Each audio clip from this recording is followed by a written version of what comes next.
All right, getting leathered with Hayden and Mike home edition for episode 3. We hit a bit of a snag with the studio, but we'll be back in the studio shortly. But, emergency times like this are calling for a home episode just simply because we've got an exciting news coming up later in the episode about the Getting Leathered League. And how excited are you for that, Mike?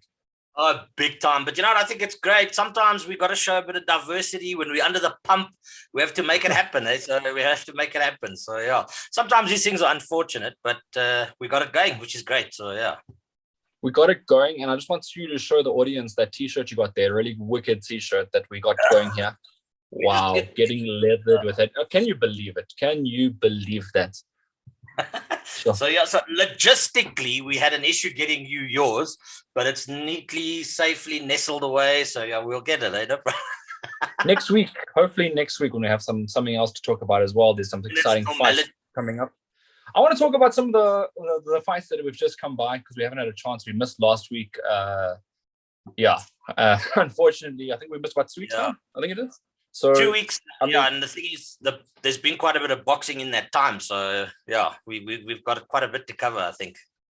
We do have a lot of boxing to cover. Indeed, the immediate reactions. We're going to talk about ESPN's event. We're going to talk about Golden Gloves' events, which is all the local events, and obviously the international boxing as well. We'll talk about that.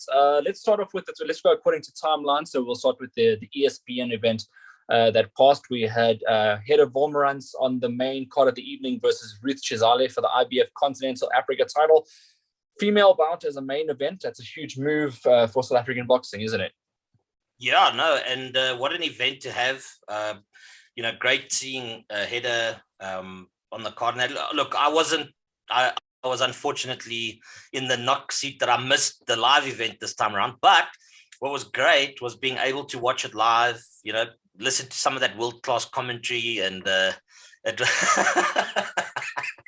so yeah, no, that was great. It was nice to also watch it from a home viewer TV perspective, if you want to call it that, which was great because it just solidified even more how nice and world-class the production actually is. Because obviously being at the event, you don't hear the commentating, you sort of can see on the screens and that, but now watching the event unfold, take place live and the way you guys interview and do it, it's great. It's a world-class production. There's no negative aspect to that production, which is great. So, yeah. Well, in terms of, that's good to have that, like both sides of the coin. So you get to see the production and you get to see it live. Of course, another ESPN's coming on the 21st of April. So that's obviously big news. They're turning around really fast month on month. So you don't really miss, if you miss one, you can get to the next one. Then it's awesome. They're very accommodating in that sense. Yes. The other fights on that evening, Akani Puzi versus Lebo Masitwa. I was surprised of how easily Akani, well, when I say easily, I know that Lebo's obviously, he's gone through some things as well, but like Akani seemed to have it easy on the nights. I don't know how much was going on Lebo's mind, but, on the nights in the ring, from a fan's point of view, they saw a third round TKO. What was your thoughts on that one? Look, I've got to be honest. I do think the move for Akani was very positive. He's showing like he's got that hunger again. He looked good. He kept looking to his corner for instruction, and that it showed good focus, good improvement.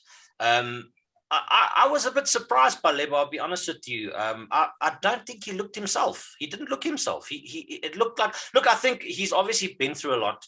It's been a bit of a difficult road the last couple of months, things like that. But look, he's got a phenomenal team behind him. They really are supportive. I love how he carries himself inside and outside of the ring, but he didn't look himself. He didn't quite look the Lebo we know, but that takes nothing away from Akani. He looked solid. I really think that he's got that fire back. And I think he's one to watch going forward, in possibly the division upcoming events. No, I think that was a good move, possibly what he needed. No knock to Alan, but sometimes, change is as good as a holiday, fresh faces, fresh tactics and things like that might have been positive. So, well, it was positive in terms of what we've seen. So, yeah. Yeah, Kani Puzi was my fighter of the night. I really enjoyed his Yeah. performance out there. He really came on, did what we thought his career was going to amount to before he came against Johnny Muller. But obviously, he looks like he's going to need to make a couple of corrections as well. And the other fights that were on the bill that I recognized was, Boyd Allen. Obviously, you would have seen he broke his nose in the build up to the fight, so he didn't box according to himself. He was very on the outside, trying to avoid punches. So maybe it didn't look technically the best on camera, but there's a reason for everything. He won quite easily. And then, of course, the other fights, Jabulani McKenzie, coming back after his loss to Tulani Mbenge to beat someone in the first round. Big news. Yes, yeah. Look, I think Boyd, even though he was fighting slightly differently, he was on the outside, and that he still looked good. He still looked great. And I think with Boyd going forward, I think he's still got a lot to offer. We're going to see a lot more from him in terms of how he comes. I think the show. I'm not sure who passed the comment. I did read a comment somewhere where they were saying, the fights looked like it had, the explosiveness of like the first event, the second event, it seemed to have dimmed off a little bit. And truth be told, I don't think so. And a lot of the guys I've spoken to have said the matchmaking's been brilliant right across from event one. And again, I think on that Thursday, you could just see it. The matchmaking was great. I think maybe it was a bit of an early stoppage. But in saying that, I think it was still the inevitable. Right. I think exactly. It was, it was still going to happen. It's not like he'd done anything different, but yeah, you could maybe say it was a bit premature, but still, I think it was great matchmaking. The fights were good, and it's great to see the guys back, especially Mackenzie. I think he looked good from what we saw. That it was a short piece, but it looked good. I mean, he really did look good. So good to have him back. Good to have him back. He really did look good. Unfortunately, missed weight, so I'm hoping that for the next fight, if he agrees to go into super lightweight, he's therefore making the weight. But away from that event now, and we move to the next one, which was Golden Gloves, which is on the Saturday. That's the very same week where we saw the return of Kevin Lerena. It's been such a long time since Lerena's graced the ring, graced our screens, and his debut officially at heavyweights. I mean, that was a good stoppage of Dinu, maybe an expected stoppage, but what was great to see from Kevin was just what he's worked on in that time that he's been away from the ring. He looked like he's got the speed at heavyweights, if that makes a lot of sense to you. He looks like something different in the heavy. I know he's a lot smaller, but he looks something different in that division. Yeah, definitely. And I think, look, there's obviously big debate around this. A lot of people saying, it's another cab driver, this, that, blah, blah, blah, the long stories. But I think Kev coming back, especially after a hand-up at a new division, I think he could have picked easier opponents, to be honest. I don't think it was the easiest. I'm not saying, obviously, it's not it wasn't the toughest opponent. But I tell you what, after an op, coming back after quite a lengthy layoff, he looked the business. He really did. He put on a good performance. Yeah, you could say, it's what's expected. But, I still sometimes think that even though when it's expected, you still got to get in there and do the job. So for me, Mike, I say it's expected, with a lot of respect, because we know that Kevin has a certain level that he operates at. So when I say expected, I mean, like, we know that he's going to have the goods to be able to, knock someone like Dinu. You say that, yeah, which is great. But obviously, you get these guys, the negative Kevin brigade that will say, it's a cherry pick, or it's a cab driver, or it's a bum, or it's a this, or it's a that. But I think give him some kind of credit, because, like I say, being on the layoff, coming back and, putting on a really world-class performance, it's a good step in terms of what's next to come. We hope it's something, along the lines of we saying a top 10 or, something like that. But, I think given the fact that he came back with the layoff, he looked good. The event went off really well. So yeah, we've got to give him credit for that, I'm not going to get stuck into the debates about top 10 and that sort of thing right now. I wouldn't even, dispute having a next non-top 10 opponent, just because, like, it is a new division, like, let him get, maybe someone else that's just, just a step above Dinu, but, like, not top 10. I think top 10 is a bit premature, because, give him some time to at least warm into the heavyweight division and, feel his feet.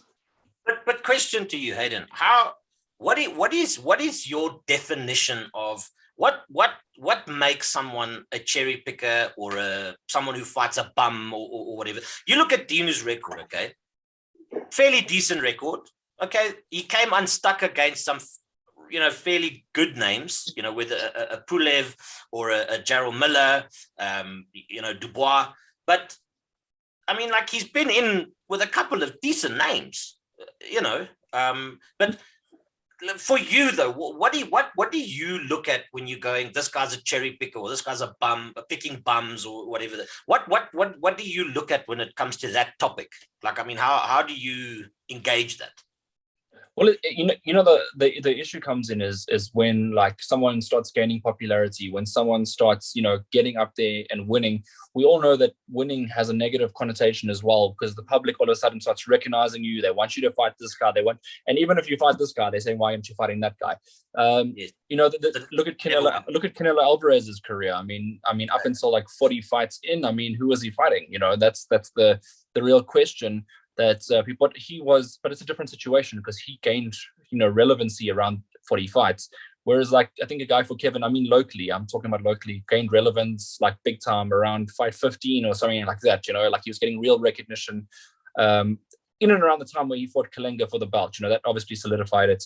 So I think ever since the Kalenga fight where he won the belt, people have been like, oh, we want you to fight this guy. You should be fighting Bradis. You should be fighting Okoli. You should be fighting Makabu. You should be fighting, that's the sort of expectation that people should be fighting Mike Perez. Those sort of guys, like, there's been that expectation. And that's when people start saying, okay, why wasn't he fighting those guys? And, the public can be harsh because I know that there has been, a lot of negativity on social media, but remember that he didn't have a amateur background. So there was a lot of fundamental work that needed to be put in order to get him into the position he's in now. And that work is now being done. So realistically, at this point, you could perhaps be looking at him and saying, okay, well, now he's like realistically in line to be fighting some of the big names now. Like maybe those 7 fights before, I mean, you're throwing the names out, but, was he ready? Probably not. Now he is. Now he is, exactly. Yeah, no, for sure. Definitely. Look, and I think, that's why what we've said and we've spoken about previously in the show is Kev is the kind of guy who carries himself so well outside of the ring as well as inside of the ring. You understand? And I honestly think that Kev has the tools to take on a top 10. But like you say, it's baby steps. It's a new division. Possibly another fight or two, and slowly coming up in that. But I think from a nation's perspective, we should be, flipping hell. We've, look at Kev is one of ours. He's one of our own. He's making waves. He's doing well. And not only Kev. We're looking at fighters across the board. We've got some talent here. And yes, like, let's get behind the guys and give them their due because, we didn't touch on it really, but DJ now being back, I think we did touch on it in the previous, but DJ being back in the mix now. I don't know about you, but I truly feel there's this invigorating something about boxing in South Africa at the moment. There's like a shift change or something, but something's happening. Things are progressing. I do feel the momentum in boxing. We're seeing boxing. Well, remember, we just come out of a pandemic, so we're all starving as well. So boxing, there's a lot of new faces also emerging. I know that it's very early to talk about new faces because they haven't done anything yet. But the re-emergence of some of the talents, the likes of Jabulani McKenzie on the last occasion, plus as well the Keaton came back now, Keaton Gomes. So we're waiting for all these comebacks now. We're waiting for Cohen Ray to get back in the ring. There's a lot of different people that we want to see back in the ring. Yeah. Look, and again, it's no hidden anything.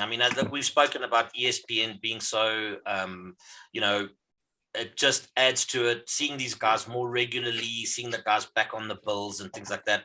Don Juan, I see he signed his contract, so he's back in the mix again. So it's going to be. I think there's definitely been a momentum shift, and boxing's getting some of that recognition in South Africa that it's lacked. That it's battled to get for a long time. So yeah.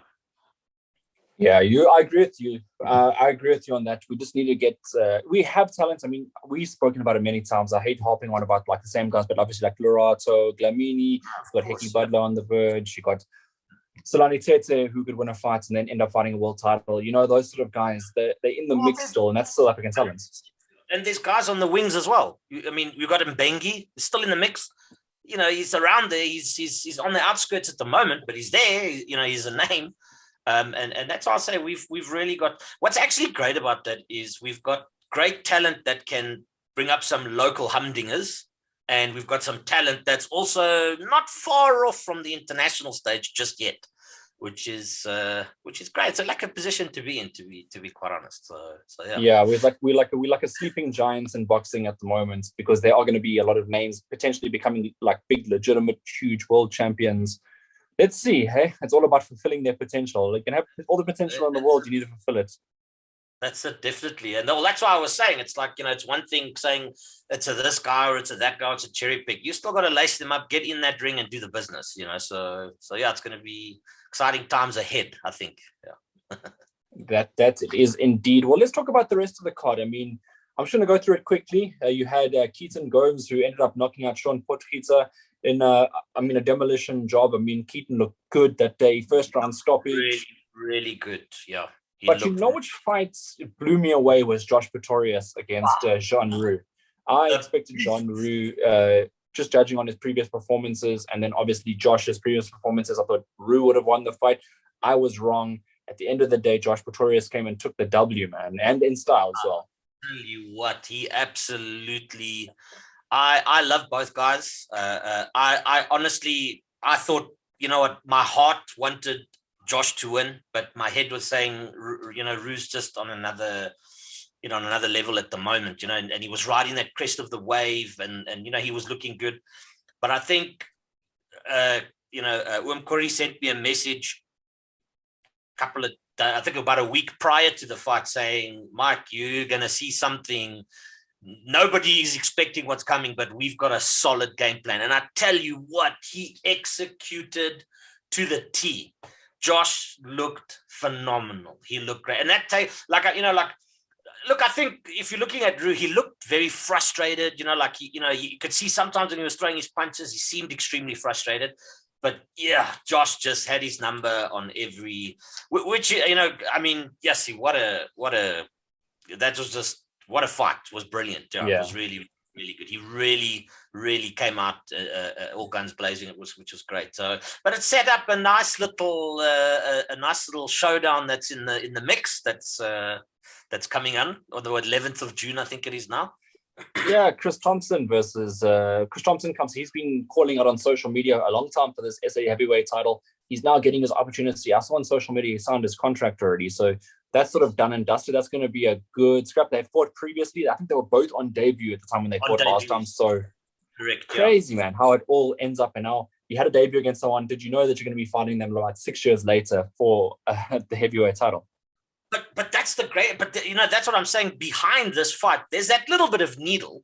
I mean, Thompson's going to be coming out saying, he has already said, I've beaten Josh. I've beaten him quite easily. And Josh is going, well, it's a different kettle of fish. That was then. This is now. It's a different ball game now. And I tell you what, after Josh's performance against Roux, I tell you what, it's an intriguing fight. It's going to be good. I'm looking forward to that one big time. Yeah, that's going to be a good one on June 11. It was announced for, so that's the big one. And for the rest of the bill, they had Shavante Koopman. He beat Jamie Webb convincingly. Yeah. So he's 10-0 now. I mean, he's a talent to watch out for in the world. For sure, definitely. He also looked. Look, I've always liked Koopman. I thought he would get through Webb with fairly no hiccups or anything.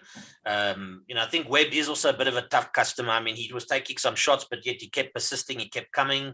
But I think Koopman was just on another level, which is.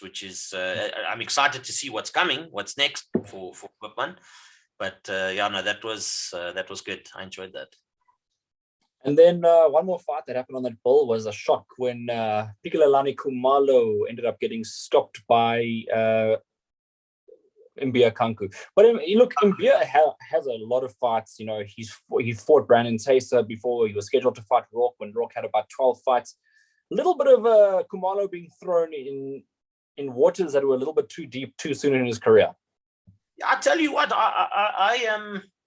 Look, I like Khumalo, and I think, you know, I think this is where that our talks and our debates come in and that sort of thing. You know, like a fighter's career is so, you know, it's a short-lived career. You understand what I'm saying? You know, you're one punch away from making it. You're one punch away from being completely tossed to the side, being told, you know, this guy. But I tell you what, I think I agree with you there, and I do think that he was. I think this might have just been a slight step too quick, too soon. I mean, we know, you know, Kanku's a seasoned campaigner. He's not an easy opponent. But yeah, I was a bit surprised by that one, to be honest. But, you know, like, I mean, Kevin will tell you a loss doesn't define you. I mean, he's, you know, after that Johnny Miller loss, he's, you know, trajected his career completely differently, and, you know, he's looked good in that. So I just don't want anyone writing him off, you know. You know, I mean, he's a phenomenal fighter, and I think just given the right tools and, you know, just the grooming in a correct way, you know, we could expect a lot from him. So yeah, but yeah, I was surprised by that one, to be honest. Yeah, I guess sometimes you just need a learning experience, come back with a good win, and then, you know, sort of things sort of kick off again. And that's the sort of position he's in. He's a good kid, a very popular kid, and I'm sure he'll be able to do the business. I actually think he's really talented. So, I mean, that's a plus. He's got the minerals. There's no two ways about it. You know, there's no two ways about it. I think it was just a question of maybe just biting off a bit more than you can chew too soon, you know, and not disrespecting to him, his camp, or anyone else for that matter, but I just think it might have just been a bit too sudden for that fight, for that specific fight. Yeah, but good, but it was, you know, good fight nonetheless. Yeah. All right, and that leads me to my next one. So we've had some, you know, international boxing as well as of late. We've got some exciting fights coming up. In fact, Ryan Garcia is fighting next weekend. By the time this interview comes out, it will probably be that weekend. Yes. We also have in Japan, Junto Nakatani fighting, defending his world title. Nakatani's a flyweight. And then, of course, Gennady Gennadievich Golovkin. He's coming back. He'll fight Ryoto Murata. And why are you shaking your head, Mike? I just shake my head at that because, you know what, all these Triple G guys that are on that bandwagon of Triple G this, that, all I got to say is what has Canelo done from that last fight with Triple G? What Triple G done since that last fight? No. Hold on, Mike. No comparison. We were not even talking about Canelo. We're not talking about Canelo. It's just, why are you even bringing him up? I mean, he's not even a part of this conversation. What I'm trying to say is, do you honestly think, I mean, Triple G fighting in Japan against Murata? I mean, come on. Triple G, he's a name. He should be lacing it up against someone in Vegas, you know, big drama show. He's fighting a guy in Japan. Come on, man. I mean, it's not just like, it's a guy that's fought previously in the Olympics. He's a medalist, you know. No, of course. Japan's, I mean, Jorge Linares is based in, he's actually based in Korea, I think, not Japan. But like, I mean, look, it's the Super Arena in Japan. Come on, Mike. You know you want to go there one day. Saul. So you got a big Canelo. Oh, look, I'm a fan of Canelo, but I'm also a fan of Golovkin as well. I think they. No, look, I'm not a fan of Golovkin. You know, but I think he's somewhat of a hype train to a small degree. I mean, hey, you know what? He could be fight. That's I think a debate for another day, because don't go there. I want to do this when we're on the podcast as well, so that we've got endless time to talk about this, because I think that's a great topic. I think Golovkin is not overrated. He's a great boxer. You look, and then we'll talk about Conor Ben van Heerden next week as well, because that's happening the following weekend. But that's 10 days. 10 days away.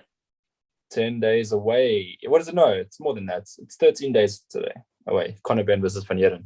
Yeah, but I mean, it's close. It's now. I mean, it's close. It's close.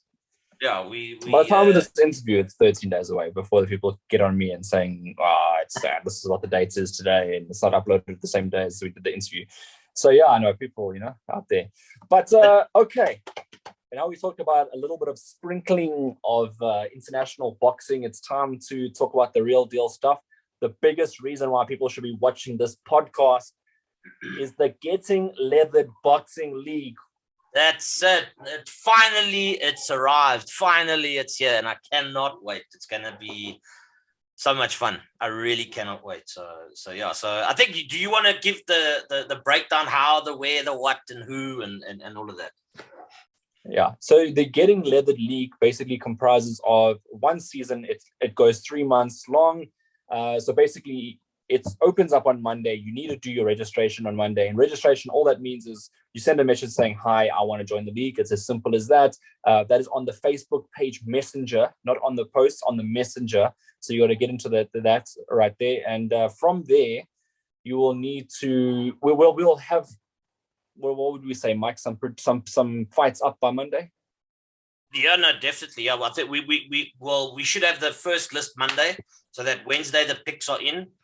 And then this weekend coming now will be the first run, basically. I'm gonna call it that. Yeah. And so yeah, as Mike said right there, all predictions need to be finalized in the week on the Wednesday for the coming weekend, or Thursdays for ESPN nights as well. So if those predictions are not in by Wednesday evening at midnight, your points for that week is automatically disqualified. You will not your results will not be counted, and you'll lose out that week. So that's quite a hard stipulation. There's no sympathy points or anything like that. It is what it is. There's no sympathy in boxing. It is. If you don't keep your hands up at all times, you can get knocked. That's the reality. That's it. Yeah. So yeah, but I mean, it's quite a simple thing. Look, I know on the page there's a WhatsApp button as well. So if the messenger thing doesn't work, whatever, you can always just press the WhatsApp button. It sends a message directly to me. And then I'll know straight off the bat that you're in, and that you're in, and that we know who to send the. Well, I mean, we're going to put it on the page anyway. So whether you're sending it to me via WhatsApp or via Messenger, as long as you've sent me your picks, but the picks must be quite clear. So fighter A, unanimous decision, fighter A, KO 7, whatever it's going to be. Obviously, that it's clear, and then it'll obviously go into the spreadsheet, and then it's going to be interesting the weeks ahead, some of these fights, to see who calls what and says what. Yeah, all the big names out there are going to be saying. I don't want to get too much into the rules over here. If you guys are interested in joining the league, I'd like to advise you to go to the Getting Leathered Boxing. Is it Boxing Fantasy League? What is it exactly? Get Leathered Boxing League. Yeah, so go to that on Facebook, join it. It has our logo there as the icon as well, so you can identify it quite easily. Then from there on, basically what we're going to do is we're going to drop all the information over there, and then everyone at home can basically decipher it for themselves. I mean, if they want to join the league, but we say join the league because Mike thinks he's going to walk away with this one nasty. I think I'm going to win. There's some other people that have already started talking up a big game there on the side that we won't mention because they are, we're protecting them. But they talk big games. Everyone out there talks a big game. Let's be honest. Everyone out there talks a big game. No, of course. You'd have to talk a big game. I mean, it's like a fighter coming in saying, I don't know if I'm going to win this fight. Come on. I mean, no fighter in the world's going to say that. You know what I mean? So yeah, I'm not sure yet because we don't have the full list of the participants, but I know I've got enough to squash you in the bomber, so that's fine. Wow. We'll see, Mike. We'll see. When it comes to the time, it's going to be so much fun. It's going to be so much fun. So yeah, let's see how that all goes. All right, so without further ado, that's the Getting Leathered Boxing Fantasy. Oh my gosh, I'm butchering this heavily. It's Getting Leathered Boxing League with Hayden and Mike. That's the show as well, just to throw that in a little punt there for the show. But yeah, guys, get on that. And obviously, you want to start something big, want to start predicting. We want to see who actually has the best knowledge in the world. I mean, it could be someone from outside of South Africa if you're watching the show. Let's see what you got, because we're going to have a couple of local fights. We're going to have a couple of international fights that you're going to have to pick. Sometimes you're just going to have to do a little bit of research because we're not just going to put straightforward fights here.